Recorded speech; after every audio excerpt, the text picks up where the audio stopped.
আসসালামু আলাইকুম, welcome to another new blog. কি অবস্থা সবার? আশা করছি সবাই খুব ভালো আছেন। আল্লাহর রহমতে আমি অনেক ভালো আছি। আজকে আমি ইতালির বাসে করে ত্রামো যাবো। এই ব্লগের মধ্যে আপনাদের অনেক কিছু দেখানোর চেষ্টা করবো, যা যা আমার সাথে ঘটে যাব এবং ঘটেছিল। যেহেতু এটা কিছুদিন আগের ব্লগ, মানে কয়েকদিন আগে করা হয়েছিল। সো আমি এখন আছি ইতালির জুলিয়ানোভা স্টেশনে। জুলিয়ানোভা স্টেশন বলতে এখানে বাস স্টেশনও আছে, ট্রেন স্টেশনও আছে। যদি আপনি ট্রেন স্টেশনে আসেন তাহলে বলবেন জুলিয়ানোভা ট্রেন স্টেশন, আর যদি বাস স্টেশন আসেন তাহলে বলবেন বাস স্টেশন। তো দুটোই একদম পাশাপাশি। এই যে রেল লাইন যেখানে দেখতে পাচ্ছেন, এটার বিপরীত সাইড, আর এক পাশে হচ্ছে বাস স্টেশন। সো আমি বাসের আসা অপেক্ষা করতে করতে অনেকক্ষণ বিরক্তি হওয়ার পরে আমি ট্রেন স্টেশনে আসলাম একটু ট্রেনের চারপাশের প্রকৃতিটা দেখতে, ট্রেনের চারপাশের প্রাকৃতিক দৃশ্যগুলো দেখতে। সো আমরা প্রায় সময় কোনো জায়গায় যাই বা না যাই, এই স্থান দিয়ে যখন হাঁটাচলা করি তখন আসলে আমরা প্রায় সময় এই স্টেশনের এখানে একটু আসি হাঁটাচলা করার জন্য, যেহেতু আমাদের বাসা থেকে খুব কাছেই এই ধরনের স্টেশনগুলো। সো অনেকক্ষণ অপেক্ষা করতে করতে আমি এখন যাব বাস স্টেশনের দিকে, যেদিকে আমি এখন যাওয়ার পর চেক করবো যে বাস অলরেডি আসছে নাকি এবার চলে যায়। যদি বাস কোনো কারণে মিস করি তাহলে প্রায় 35 থেকে 40 মিনিট আমার এখানে দাঁড়িয়ে থাকতে হবে। সো এতক্ষণ দাঁড়িয়ে থাকা আমার পক্ষে কোনোভাবেই সম্ভব না। সো এই যে হলুদ দাগ দেখতে পেতেছেন, এটার ওই পেছনে কোনোভাবে যাওয়া যাবে না। যদি যান, যদি এই জায়গার যারা প্রশাসনিক বা যারা আসলে এখানের কর্মরত বা যারা কামকাজ করে এখানে, হ্যাঁ তারা কিন্তু পড়লে আমার বেমালা পরিমাণে জরিমানা করতে পারে। খুব সাবধান থাকবেন হলুদ দাগের ওই পেছে না যাইতে। হলুদ দাগের ওই পেছে আমার কোনো ধরনের কাজও নাই যদি ট্রেনে না সরেন।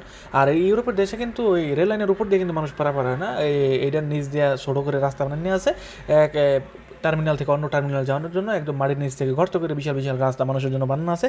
যা কয়গুলো নতুন একটা ভিডিওতে দেখা হয়। আসলে এখানকার ট্রেন স্টেশনগুলোতে বেশিরভাগ রাতে ভালো লাগে, কারণ রাতের বেলা ট্রেনের বাতি দূর থেকে আসা যে একটা দৃশ্য, অন্যরকম দৃশ্য।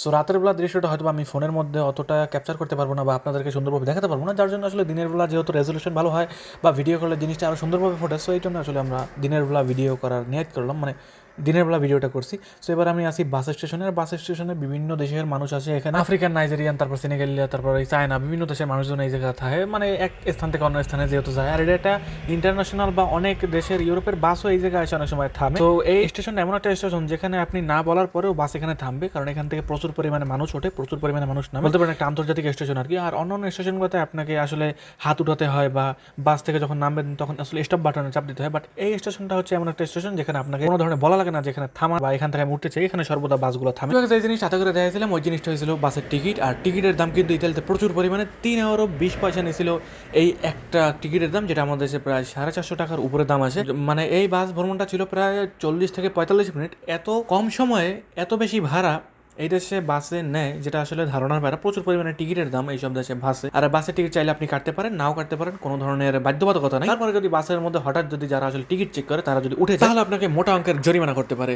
সো বাসের মধ্যে অনেক সিট থাকা সত্ত্বেও আমি আসলে বাসের মধ্যে দাঁড়িয়ে দাঁড়িয়ে ভ্রমণ করতেছি। বাসের মধ্যে যদি একজন মানুষ না থাকে আর প্রত্যেকটা সিট খালি থাকা সত্ত্বেও আমি আসলে বাসের মধ্যে বসি না, কারণ বাসের মধ্যে বসতে আমার কাছে কোনোভাবেই ভালো লাগে না। কারণ বাসের মধ্যে বসার পরে আমার মাথা আসলে দুনিয়াদারি নিয়ে ঘুরায়। এই জন্য আসলে ঘুরানি পাখানির জন্য আমি আসলে বাসের সিটে বসতে পারি না। ইতালির বাসে কোনো ধরনের ব্রেক করে না বা কোনো ধরনের জ্যামে পড়ে না বা কোনো ধরনের বিরক্তি বা অস্বস্তি অনুভব হয় না বাসের মধ্যে, বা প্রচুর পরিমাণে গরম এমনও না। বাসের মধ্যে প্রচুর পরিমাণে জানলা আছে, যার জন্য আসলে বাতাস ঢোকা বের হওয়া কোনো ধরনের সমস্যা হয় না। বাস রাস্তায় কোনো ধরনের জ্যামে পড়ে না, কোনো ধরনের সিগন্যালেও তেমন কোনো ধরনের আটকায় না, অনেক বড় ধরনের ক্ষতি করে না। বাট তারপর আমি আসলে বাসের মধ্যে সিটে বসতে পারি না কেন জানি। বাট এই ধরনের উত্তর আমি নিজেও জানি না কেন আমি বসতে পারি না। তো আমার পাশে একটা দেখতে পাচ্ছেন ছোট্ট একটা স্টপ বাটন লেখা আছে ওখানে যদি আপনি চাপ দেন পরবর্তী সিগন্যালে আপনাকে নামিয়ে দেওয়া হবে। তারপর উপরে দেখতে পাচ্ছেন লাল ছোট্ট একটা আতুরের মতন আছে, ওটা আপনি যদি গ্লাসের উপরে বাড়ি দেন তাহলে গ্লাসটা ভেঙে যাবে যদি আপনার ইমার্জেন্সি বের হতে হয়। হুটহাট না কিন্তু যে বাস থামাইলো না কারণ আমি বাড়ি দিয়ে বের হয়ে যাই, জিনিসটা এমন না। যদি কখনো দুর্ঘটনা শিকার, যদি কখনো দরজা দিয়ে না বের হতে পারেন তাহলে আসলে জানলা ভেঙে তারপরে বেরিয়ে যাবে। আসলে এইসব দেশে বাসে চড়ার মজা হচ্ছে একটা, যে এইসব দেশে বাসে খুব একটা ব্রেক করে না বা হঠাৎ ব্রেক করলে যে পড়ে যাবেন এরকম না। এই দেশের বাস চলতে আছে। একবার যদি শুরু হয় আপনি যে গন্তব্য পর্যন্ত যাবেন ওই গন্তব্য পর্যন্ত একদম চলতেই থাকবে। খুব একটা গাড়ি ঘোড়ার ভিড় এইসব দেশের রাস্তাঘাটে হয় না, মানে প্রচুর পরিমাণে গাড়ি ঘোড়া আছে ঠিকই, অতিরিক্ত পরিমাণে রাস্তা থাকা সত্ত্বে এইসব দেশে গাড়ি ঘোড়া খুব একটা জ্যাম সৃষ্টি করে না বা রাস্তার মধ্যে একটা হয়রানির যেটা ব্যাপার আছে ওই ব্যাপারটা সৃষ্টি করে না। সো আমার বাস ভ্রমণটা ছিল প্রায় 45 মিনিট, এর মধ্যে প্রায় 15 থেকে 20 মিনিট অলরেডি পার করে দিয়েছি এই ধরনের ভিডিও করতে করতে বা ছোট্টখাট্টো কথা বলতে বলতে আপনাদের মাঝে। এরপর দেখতে পাচ্ছেন যে দূর দূর পর্যন্ত এই যে মেঘের ভেলাগুলো, মনে হচ্ছে যে মেঘের মধ্যে দিয়ে আমরা যাচ্ছি। উপরে নীল আকাশ, চারপাশে আছে বিভিন্ন ধরনের গাছ, বিভিন্ন ধরনের দোকানপাট, বিভিন্ন ধরনের বাসা বাড়ি, আরও অনেক কিছু সুন্দর সুন্দর কোটি টাকা দামের বাড়ি গাড়িও আছে রাস্তার পাশে। সো এই ধরনের দৃশ্য দেখতে দেখতে আর দেখতেই পাচ্ছেন যে রাস্তার মধ্যে কোনো ধরনের জ্যাম নেই, কোনো ধরনের মানুষ নেই। আর এইসব দেশের বাসের মধ্যে কিন্তু আপনারা ওই ধরনের ব্যবসায়ী পাবেন না যারা কিনা ওই যে মলম বিক্রি করতে উঠবে বা আমরা শশা দেশের মতো অনেক কিছু নিয়ে তারপরে বিক্রি করতে উঠবে। ওই ধরনের ছোট্টখাটো ব্যবসায়ীদের এই ধরনের ধরনের বাস আপনি পাবেন না। এই ধরনের বাস হচ্ছে একদমই নিরাপদ। তার মানে এই না যে আপনি ফোন টোন একদম মানিব্যাগ পাশে রেখে দেবেন, ওরকম না। যাই হোক, এই ধরনের বাসে কোনো ধরনের পকেট মার বা ছিনতাইকারী যারা কিনা আসলে বেলেট দিয়ে কোপ দিয়ে তারপর আসলে পকেট থেকে কোনো কিছু নিয়ে যাবে, সো এরকম খুব একটা হয় না এইসব দেশের বাসে। তো এরপর আমি আসলে একদম জানলার পাশেই দাঁড়িয়ে আছি আর দূর দূর পর্যন্ত অনেক কিছু দেখতেছি। দেখতে দেখতে অনেক পরিমাণে মানুষ বাসের মধ্যে উঠে গেছে অলরেডি। সো এরপরে একটা স্টেশনে নামলাম, আর স্টেশনে আমি নামিনি, অনেক মানুষ এখানে নামতেছে। আর দেখতেই পাচ্ছেন যে এইসব দেশের বাসে কোনো ধরনের এই যে হেল্পারের প্রয়োজন হয় না, যারা কিনা আসলে দরজায় বসে মানুষকে উঠাবে, মানুষকে নামাবে।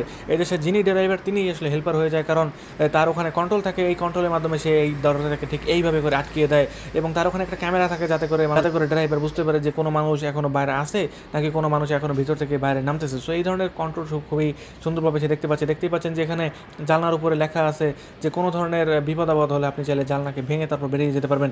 সো এটা হচ্ছে তেরামো বাস স্টেশন, যেটা কিছুদিন আগে খুবই সুন্দরভাবে মেরামত করা হয়েছে।